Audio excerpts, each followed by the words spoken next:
Good evening everybody. Today we will just see how the different metal ions are reacting with the ligands and the type of reactions what we can have. So, the nature of reactions, we can also talk all these things in terms of not only the reactions, but the reactivity as well. Because if we have certain metal ions, say Fe3 plus or Ni2 plus, and in a broader sense what we will see that how this can react with the different types of ligands. And when it forms, basically we see initially if they are distinguishable from a color change.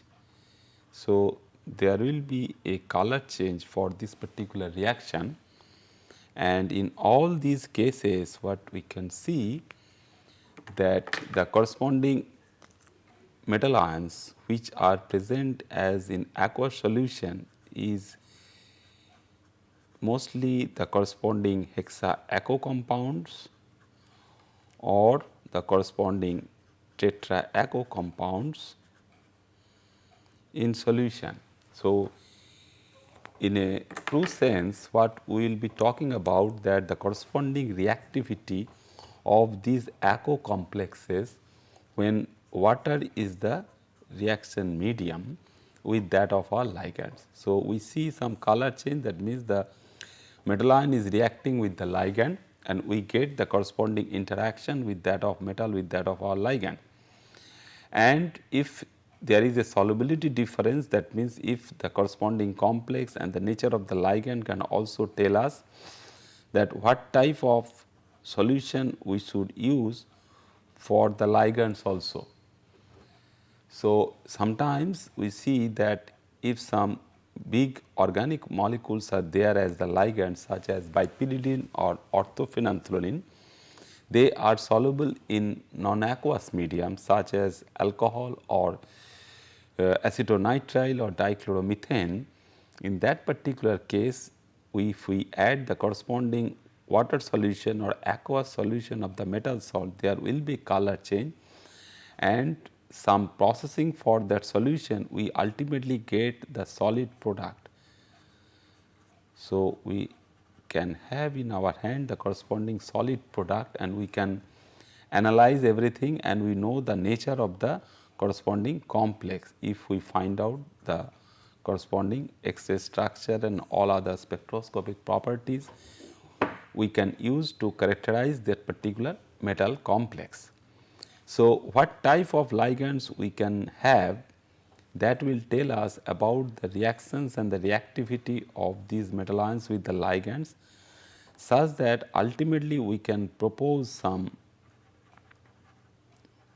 mechanism for those reactions, because since we consider these hexa-aquo or the tetra-aquo metal ions, they are also in some form they are also metal complexes. So, these metal complexes when they are reacting with any other ligand, say these are reacting with say ammonia molecules, this is also reacting with ammonia molecules. So, when already we have 6 water molecules surrounding the metal centers, so these are our water molecules. So,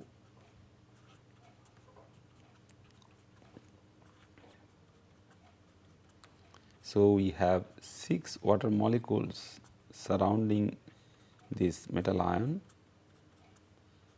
and what we find that these ammonia molecules will come and basically substitute these water molecules. So, we can compare the corresponding reactivity pattern of this ammonia and water, because why this water molecule will leave the coordinate sphere of say iron or nickel when ammonia is coming to replace the corresponding water molecule as their original ligand. So, what we find in terms of the corresponding reactivity of these aqua complexes, we find it as the corresponding ligand substitution reaction. So, we will have this as ligand substitution reaction, and what are the different types of steps we can have, and how this mechanistic thing, because it can have two aspects, one is the kinetic aspect and another is the thermodynamic aspect. What more information we can have for the process of substitution of all these reactions, and this particular water molecule is replaced and we are adding ammonia, that means the addition of these ammonia molecules also we can see. So, before starting that particular aspect, that means the mechanism of this reaction, we will finish little bit remaining for these nature of these ligands. That means the nature of the ligands are also very much important to control these reactions, this reactivity pattern, and ultimately the mechanism of all these reactions. So, the nature of these ligands, that means we are talking all in terms of the corresponding spectrochemical series, and if we just simply see that how we can compare these two and some more within the spectrochemical series, whether this water will be replaced by the ammonia or ammonia will be replaced by these water molecules. Because when in some other compound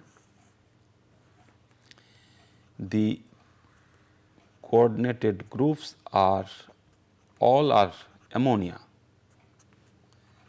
So, 6 ammonia groups are attaching to the center, and if this particular center is our say cobalt center, so it is nothing but hexaamine cobalt 3 cation, so which is pretty stable we all know, and it can be prepared from cobaltous chloride very easily. So, this has all hydrogens. So, what we can study for this compound is that whether we can go back it, that means whether these ammonia groups can be replaced by these water molecules. So, that is also dependent on the nature of the central metal ion and how strong this particular bond and its corresponding heat of reaction or enthalpy of formation for this cobalt nitrogen bond, where the nitrogen belongs to this ammonia molecule, because this was we are talking with say iron or nickel, but in this particular case it is cobalt. So, whether water can replace these ammonia molecules, that we can check, and for that also we can see or we can check the corresponding reactivity pattern with say some proton donor, that means some acid or some weak acid.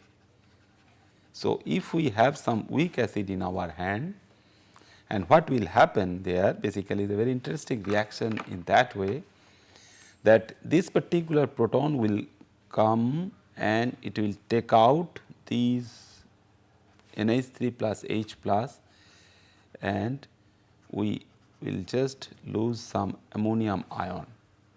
And when you lose some ammonium ion, and since we are giving some amount of proton into the system and which is the acidic in nature, so in that particular case this water molecule will come and occupy this position. So, it is basically triggered by the addition of these proton. It is not that if you simply do this reaction, because we are doing all these reaction, the entire reaction, and if we go for the corresponding isolated compound, corresponding isolated hexaamine cobalt 3 compound, and if we just simply dissolve it in water, what we should expect? We expect that if there is direct substitution of this ammonia group by the water molecules, it can, if it can happen with this also, then ammonia groups can also be replaced by these water molecules.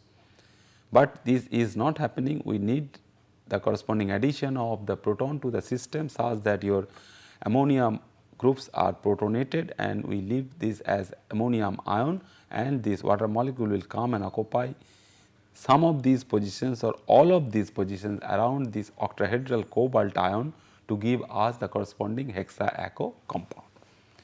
So, the remaining part what is there for the nature of these ligands, what we have seen that the pi acceptor ligands what we are talking about, because this particular thing will tell us about the corresponding nature of this metal ligand bonding strength, how strong they are, and how quickly we can remove this ligand from the environment of this particular metal. So, what happens if we have some pi orbitals and also that orbital is the pi star, that means the antibonding orbital which is available for acceptance of electron density from the metal side. We call all these ligands, we group them, these ligands can be grouped as good pi acceptor ligands. So, they are there, so such as Cn minus, dinitrogen and carbon monoxide, they have empty pi antibonding orbitals, that means pi star orbitals are available of proper symmetry and energy.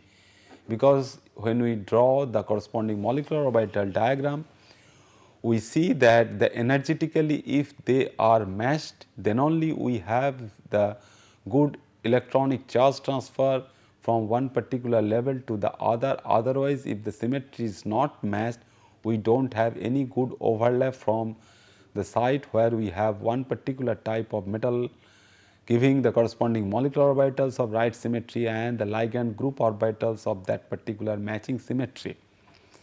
So, if the symmetry is matched and the energy is also favorable, energy matching is also favorable, then the corresponding d orbitals can interact, which is present on the metal side, which interact with the corresponding empty orbitals on carbon monoxide or Cn minus to show the behavior for the corresponding pi acceptance. So, this is the field one, and already we have seen in one of our earlier transparency that this is the carbon monoxide molecule with this particular symmetry level which is not matched, that means this overlap is for antibonding orbital formation. So, this is the antibonding level on the carbon monoxide molecule, and if the electron density is pushed from here to the carbon monoxide, we get the corresponding acceptance.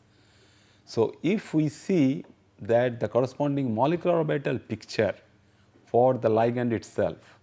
So, if we just simply consider the corresponding molecular orbital picture of the carbon monoxide, which is providing us the corresponding number of electron, carbon is providing us 4 electrons and oxygen is providing us 6 electrons, so altogether 10 electrons we can have, but not that all electrons are donated to the metal center for the formation of the metal carbon bond in the corresponding carbonyl complexes, because there are large number of such metal carbonyl complexes are there, such as nickel tetracarbonyl and others, but in this particular case if we see the corresponding molecular orbital picture for carbon side and that of the oxygen side, because oxygen side is having more number of electrons. So, the 2s level and 2p level are stabilized more, and on the left hand side we have the 2s and 2p from the carbon side, and these 2s when they are having the matching symmetry with the 2s of the oxygen side and 2px,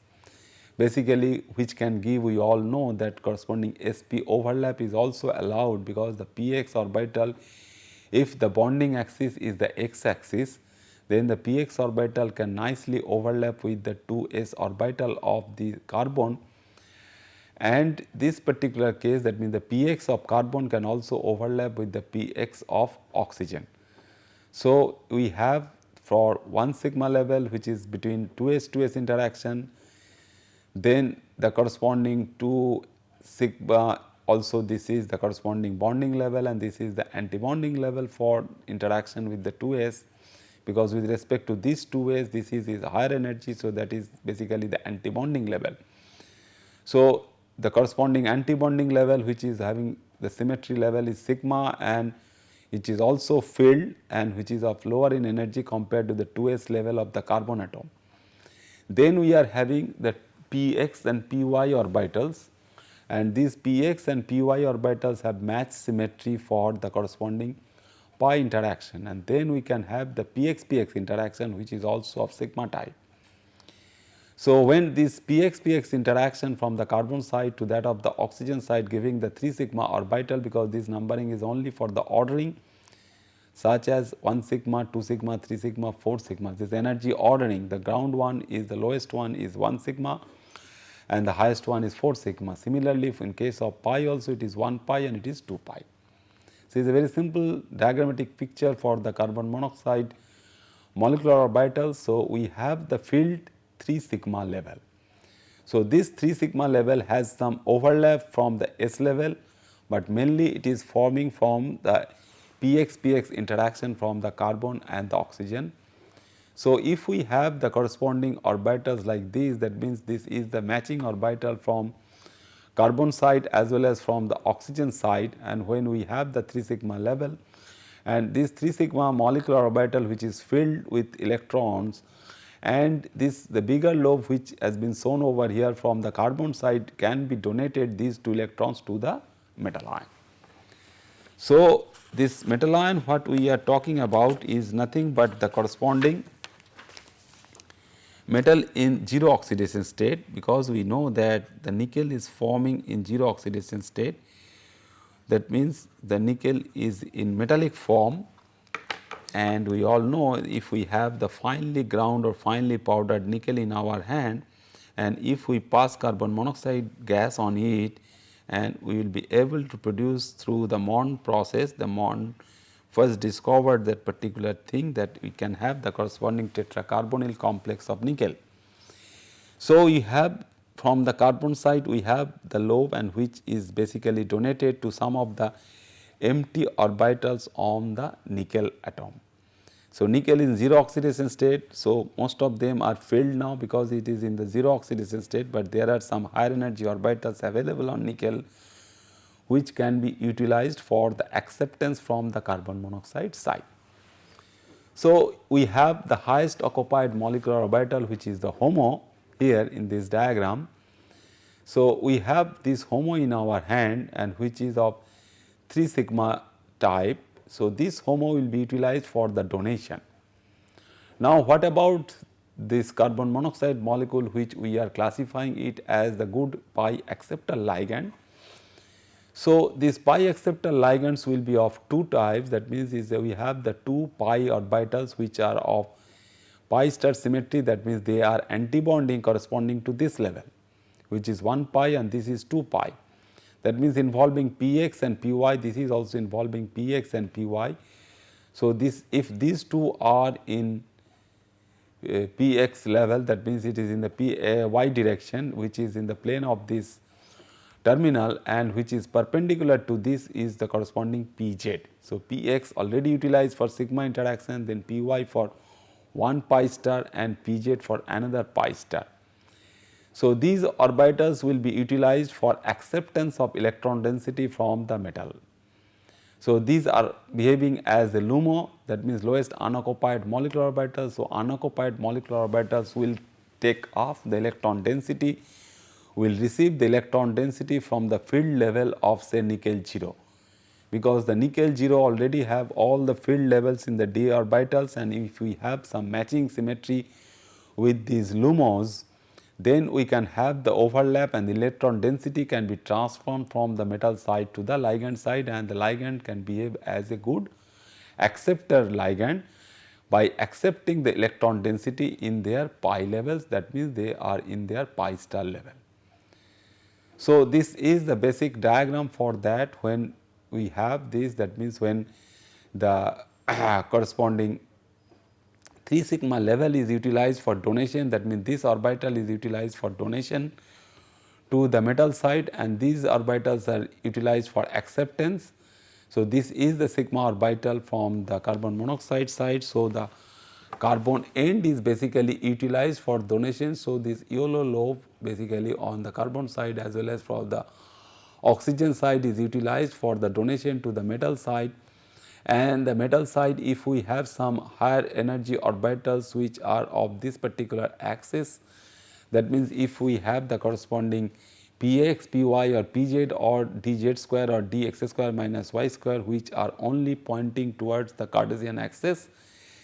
So, these orbitals, if they are vacant, then only it can receive some amount of electron density in terms of their sigma orbital. So, this sigma donation is very weak in case of carbon monoxide, but it is there.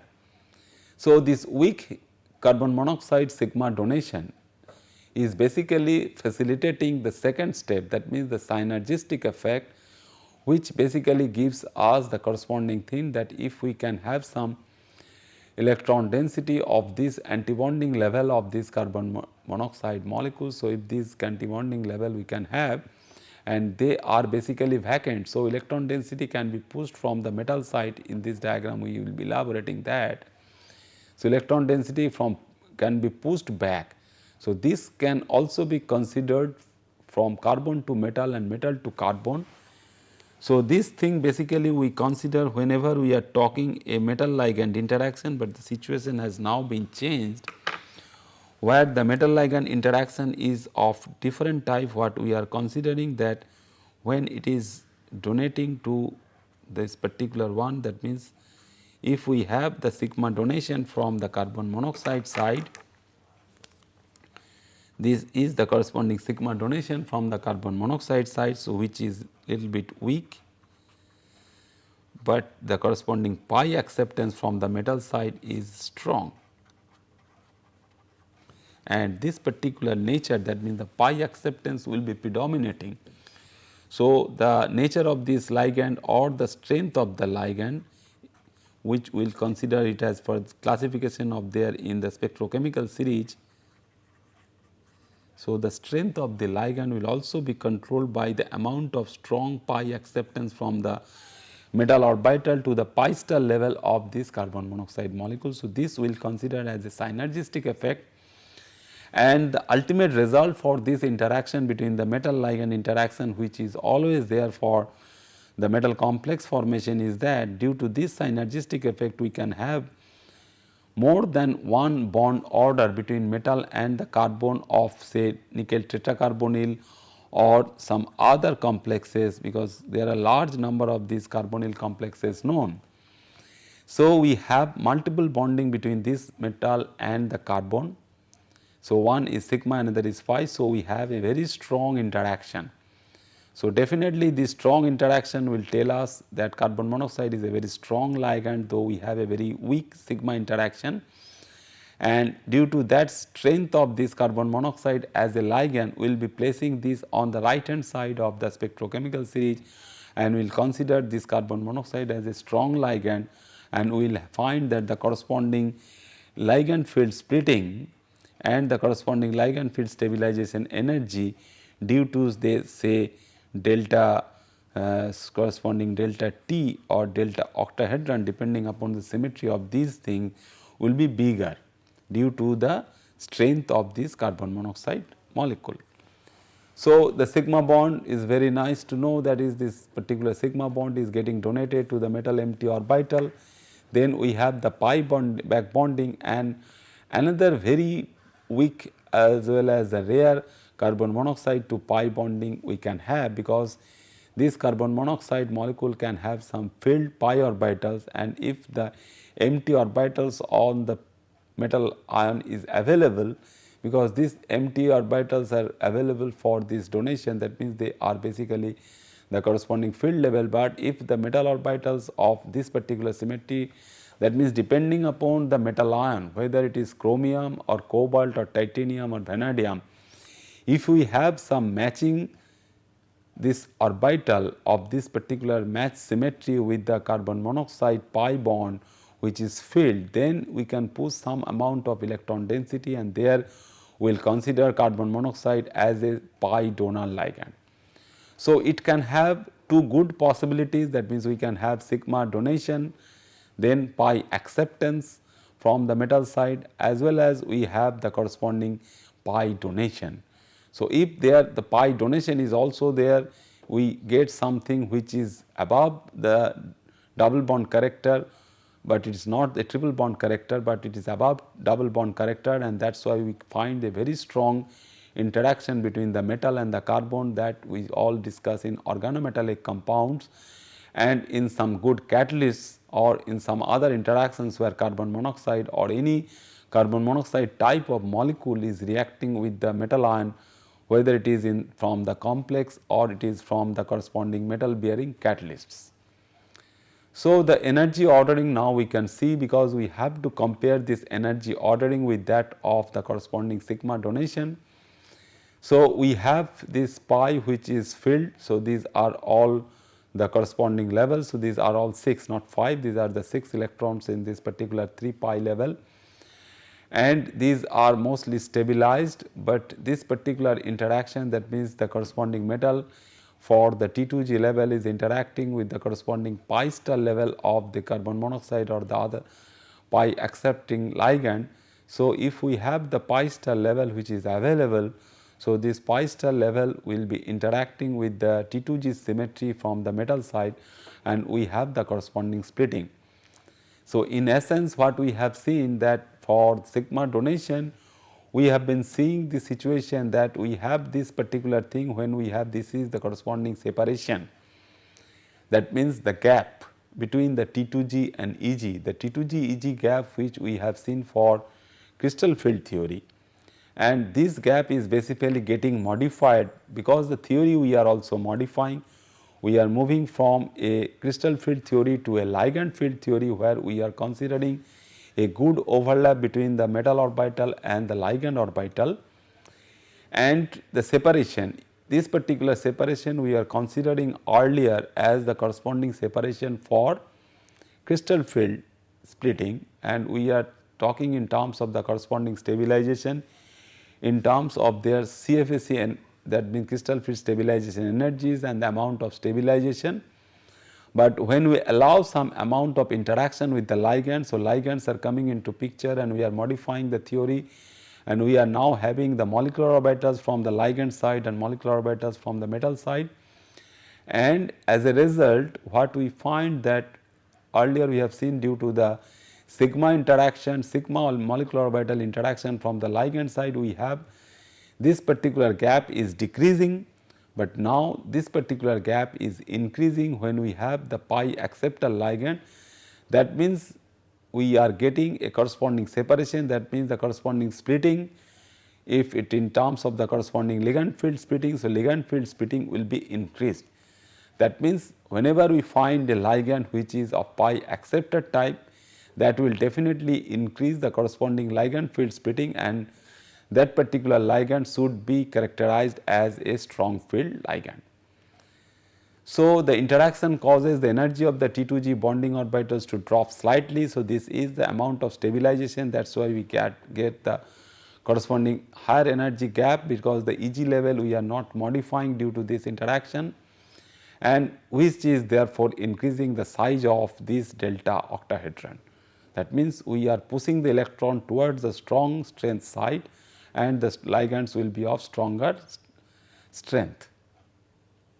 Now, if we compare side by side these two things, that means earlier we have considered that we have sigma bonding as well as we have pi bonding, and if the ligand is of pi type. So, if we have pi bonding, so original separation is this, that means this is the T2GEG separation, and this has been shown for a situation where it is a D3 type of electronic configuration, that means the cobalt 3 system.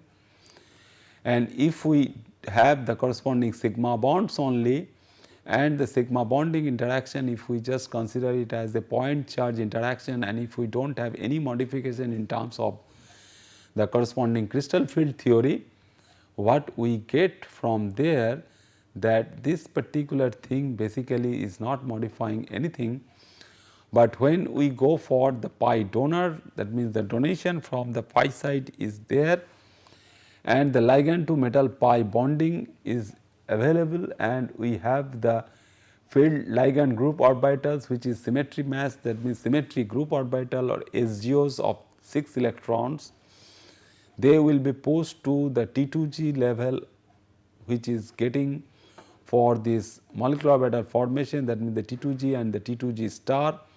So, now this level has basically been pushed from here to here, that means the T2G level is now T2G star level, and the energy gap between the T2G star and EG star has been reduced, and due to pi donation we will be basically modifying this particular energy gap, and whatever we are talking here is the corresponding transition from the T2G star to the EG star level, and this gap is less. That means the ligand, if it is only pi donor type, the ligand strength would be less and it can be considered as a weaker ligand. And the other one which just now we have seen for the pi acceptance, the gap will be increasing because the T2G level is getting stabilized, which is not stabilized like this particular case, but it is stabilized little bit due to the interaction from the T2G empty ligand group orbital, because the ligand group orbitals are empty, because when these are filled we have these are of low energy, but when they are empty this is of high energy. So, when this is filled basically over here we get the corresponding pi donation, and when it is empty we consider these ligands at the good pi acceptor ligands such as carbon monoxide. So, we have metal to ligand pi bonding. So, this particular interaction, because we have this interaction, we have the stabilization of the T2G level, and now we get the corresponding transition from T2G bonding to EG antibonding level. So, we should only remember, because it is also easy to remember also, that whenever we have pi donation from the ligand side, we have the levels involved is both are T2G star and EG star, then both are of antibonding type. But when it is acceptance type, one is of bonding type, T2G level is bonding type and the EG level is antibonding type, and we will be increasing the corresponding energy gap compared to only sigma bonding interactions. So, basically pi bonding interactions can move the corresponding gap from left to right. In one case it can decrease the corresponding gap, and in other case it can increase the corresponding splitting gap. So, that basically gives us the idea that how we can summarize these interactions, particularly the pi interactions. That means the ligands are of different type which can show some pi interactions. So, if the ligands are of only sigma donors, that means they do not have any pi electron, they are mostly forming from sigma bonds only, that means the water molecule or ammonia molecule. So, it is basically providing the sigma donation. That means this donation is not very much affecting the corresponding separation between the T2G level and the EG level. So, the ligands which engage solely in sigma bonding are in the middle of the spectrochemical series. Some are very strong sigma donors. So, if we have the entire spectrochemical series, so at the center basically we will have these molecules as ligands, where it can show only sigma bonding interactions. So, if we have only sigma bonding interaction not of special type, but there are some other special type sigma donors which are very strong, such as CH3 minus and H minus, that means the hydride ion. That hydride ion and methide ion are found to be high in the series. So, they are pretty strong, but they do not have any pi bonding interaction with the metal center. They only show sigma interaction, but their sigma bonding interactions are strong compared to other sigma donor ligands. And then in the second category of these ligands, the ligands with filled p and d orbitals can also serve as pi donors. These are all sigma donors. Then if we have p and d orbitals on the ligand side and which are filled, they can also serve as pi donors, and they basically result in smaller value of sigma octahedron. Then we have the other category, that means the ligands with empty all, that means if it is in terms of the molecular orbital picture, that means the pi star orbitals, or if we have empty p, that means there is no electron in the p level, no electron in the d level, but no electron in the molecular orbital which is of pi type. They are serving as good pi acceptors, that we have seen just now, and will increase the corresponding value of the delta octahedron. So, we have this corresponding series. So, the part of this spectrochemical series we have taken out for this particular justification, that if we have only sigma donors, that means the corresponding sigma donors as this corresponding ammonia and water. So, this can be considered as the typical sigma donor only. So, they are on the central part of the spectrochemical series, because we can also ask that how we can justify in terms of the ligand field theory the corresponding spectrochemical series. So, spectrochemical series what we have proposed earlier in terms of the crystal field theory, but now we are justifying some part because we are unable to explain position of some of these groups such as triphenyl phosphine or carbon monoxide in terms of only crystal field theory, that means only the corresponding charge interaction or ionic interaction, but we should have some covalent interaction for that. And to justify the position of these two groups and some others also like cyanide, nitrogen, etc., we have to invoke the pi acceptance of the ligand side. So, this can only be framed or only we can write when we consider the ligand field theory. So, this is basically the corresponding ligand field justification of the spectrochemical series.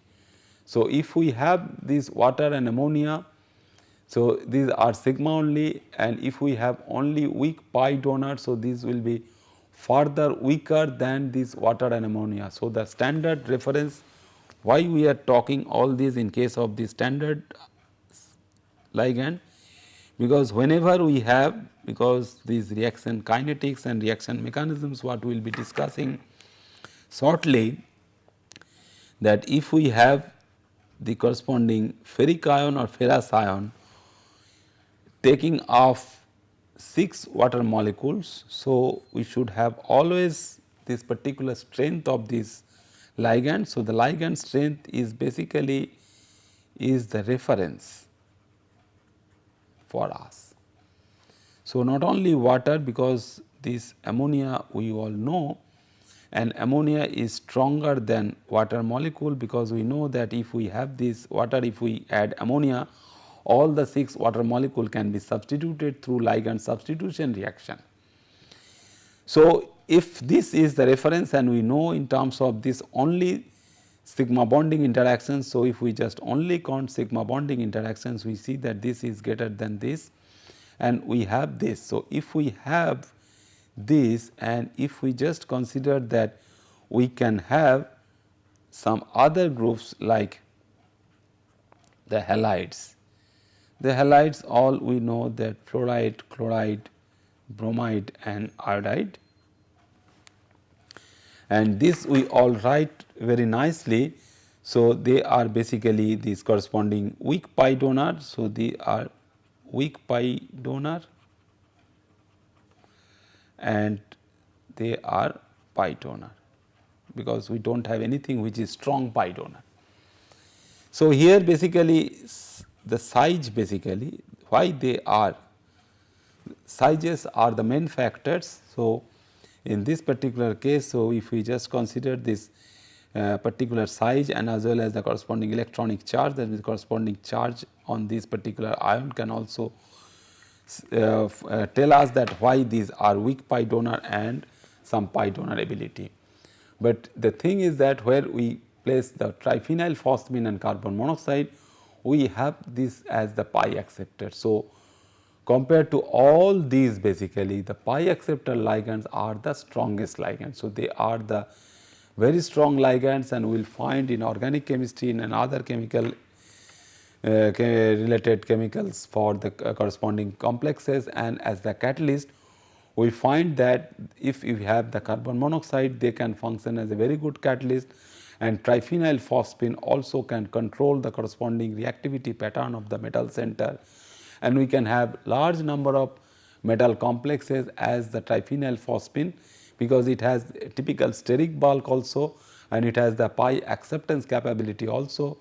And so, metal triphenyl phosphine interactions are a very important interaction what we can also study when we will be studying the corresponding reactions, reactivities and the mechanisms.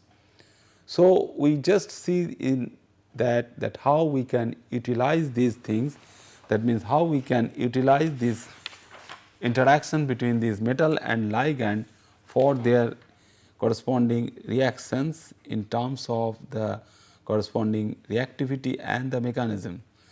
So, if we have M and L and whatever we will be talking here is the reactions, that means certain metal ion is there in our hand and that particular metal ion is reacting with the ligand, and how they are reacting, that we want to know. So, how this reaction is taking place? That means, we will just, if we know that how this reaction is taking place at this particular standard temperature, how fast the reaction is, or how quickly we can substitute this ligand, whether we can substitute this ligand by L1 or this L1 can be substituted by L2, that basically gives us some idea about the corresponding mechanism of these reactions and the substitutions. So, basically all these things what we will consider in this particular class for the studying the corresponding reactions in terms of their corresponding reaction theory. So, how theoretically we can explain the corresponding reactivity pattern for these different coordination compounds, because these coordination compounds are very important and very interesting also. So, whatever coordination compounds we have, so they have some important characteristics, because all these things, that means the mechanism particularly, because we always must have some mechanism for any organic reaction or any organic transformation, such as how we can get the corresponding benzene is, we can have benzene, how we can get the corresponding toluene molecule, that means how we can add the methyl group to the benzene ring through some Feldkraft reaction. So, very basic organic chemistry reaction, we take some time, we take the help of the catalyst, and the catalyst is sometimes the metal based. So, how we can know that this catalyst is there and this particular one is not behaving as our ligand? That means, the metal is the corresponding metal center from the catalyst, and the ligand is our the corresponding molecule which is interacting with the metal center and which is getting modified to say L1, that is the L1. So, these are related to all sorts of reactions, particularly the important conversions for any such organic reactions. So, they have some useful characteristics, and there is, because we are talking about all these reactions and we are focusing on attention only on the coordination compounds. So, both organic reactions and inorganic, typical inorganic, apart from these complexes and the coordination compounds, we can have some understanding if we just thoroughly follow the corresponding mechanisms and how the reactions are taking place. But when we talk in terms of the corresponding coordination compounds compared to the very simple transformation of this benzene molecule to toluene, and in terms of very simple other inorganic and organic transformations, these coordination compounds, we are calling them as the corresponding complexes, and the nature of these and the corresponding feature of these corresponding coordination compounds are a little bit complex. So, they have some additional features therefore, and we should always keep in mind those additional features when we compare the corresponding reactivity pattern as well as the reactions with respect to some organic reaction or some organic molecule or inorganic reaction or with some inorganic molecule. So, these additional features are very important, that these molecules have more complex geometries. So, not only the complex architecture, that means the presence of the different metals, more than one metal sometimes, and the different types of ligands, and sometimes large number of ligands. That means, when we talk about the corresponding octahedral compound, we have 6 ligands. So, how these ligands are placed around the metal center, because this organic chemistry is mostly dominated by the tetrahedral geometry of the carbon. So, if we have the carbon center, it is basically only the tetrahedral geometry, but the metal complexes can have octahedral geometry, tetrahedral geometry, square pyramidal geometry, trigonal bipyramidal geometry, and much more complex geometries of higher coordination number. So, these complexes have much more complex geometries. So, complexes have more complex geometries, and they have basically more possibilities for rearrangements. So, more possibilities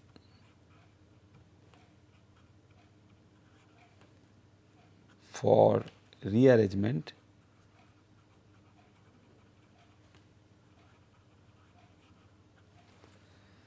So, since this feature is much more complex, that means since we have, say in case of octahedral complex, we can have say ligand 1, ligand 2, ligand 3, ligand 4, ligand 5 and ligand 6. So, the direction in which the corresponding incoming group or the new ligand or some reagent is coming, because in presence of catalyst what we are adding over here is the reagent for this sort of transformation. So, it which particular direction, so it will have some directional preference for the reactivity, and if we have the corresponding symmetry for this geometry is not typically symmetric, octahedron is typically symmetric, but it has no directional preference as a result. But when this the same thing, if the same thing is confined in a big biological molecule such as hemoglobin and myoglobin and the metal center is our iron center, then we must have some good sites where the new molecules or the new ligands are coming, such as when O2 is coming into bind the corresponding iron center in hemoglobin and myoglobin. So, it must have some directional preference. So, how this particular geometry, if it is square pyramidal or if it is octahedral only, so how O2 will come and bind this iron center by substituting say some water molecule already bound to the iron site. So, the possibilities are more and we have the rearrangements are also more, and these metal atoms present in these species, it can be the corresponding ions also. So, they exhibit more variability. So, variations are there, more variability in their reactions. So, that means their reactions are also much more complex, and these reactions what we are getting over here is that this particular reaction is not that for the organic reaction, and inorganic reactions are also sometimes pretty simple. So, we have to monitor these reactions very critically, and the reactions what we can have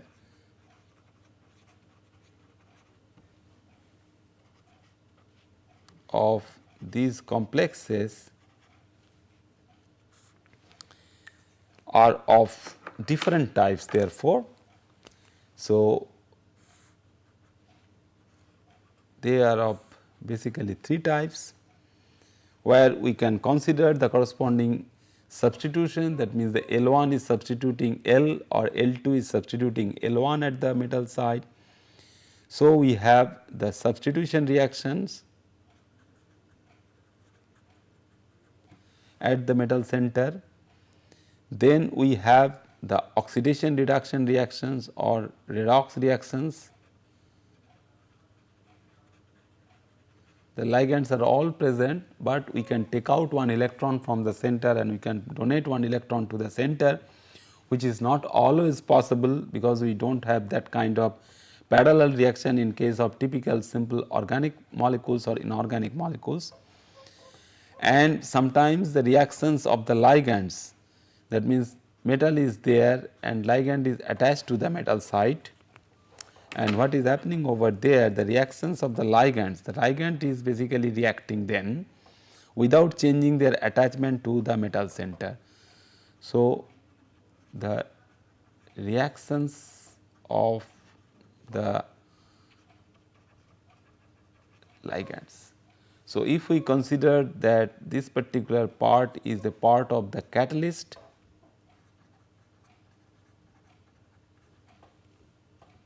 then this reagent or the reactive molecule which is attaching to the catalyst is coming over there and which is attaching to the metal side. So, if the catalyst is basically the support, some solid state catalysts are also known, and if these catalysts are good support. So, on the catalyst support the ligand is coming and sitting.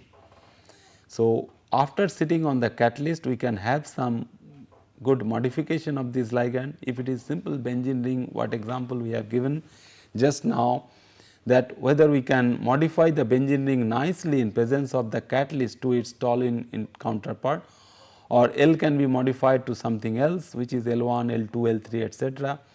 So, when it is sitting over the catalyst, so we can go for the modification. So, ligand can be modified. So, that basically is our goal, that means how we can change the corresponding reactivity of this ligand side and it can be modified. So, ligand can show this modification of this particular ligand which is bound to the metal sides. So, for all these three types of reactions, this is 1, say this is 2, this is 3, we can have very detailed and elaborate explanations for all these. So, theoretical explanations for all these reactions, how the substitution reaction is taking place, how the redox reactions are taking place and how these reactions are taking place on these molecules. So, we can have such as all these or some more also, that list of known reactions we should have in our hand.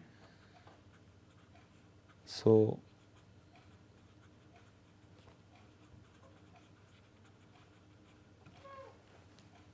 and then what we want to understand is the electronic structure of the compounds and their interactions. So, if we have the complex or the compound and we want to understand basically the electronic structure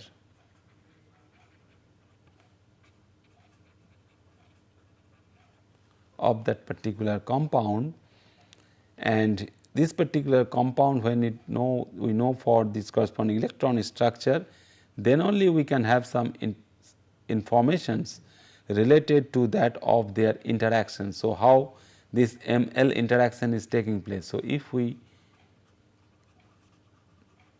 find out these interactions with related to that particular metal complex. So, very simple interactions what we can talk about is nothing but the corresponding reaction where we have Mx is reacting with Y,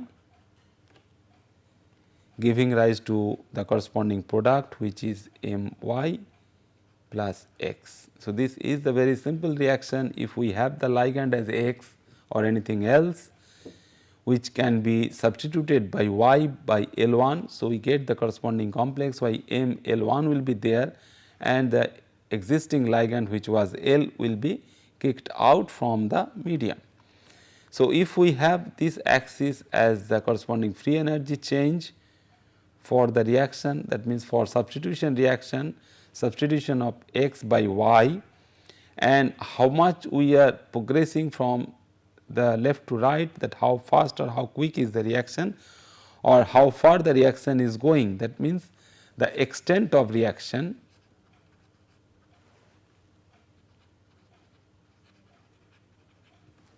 So, if we just find the corresponding extent of reaction,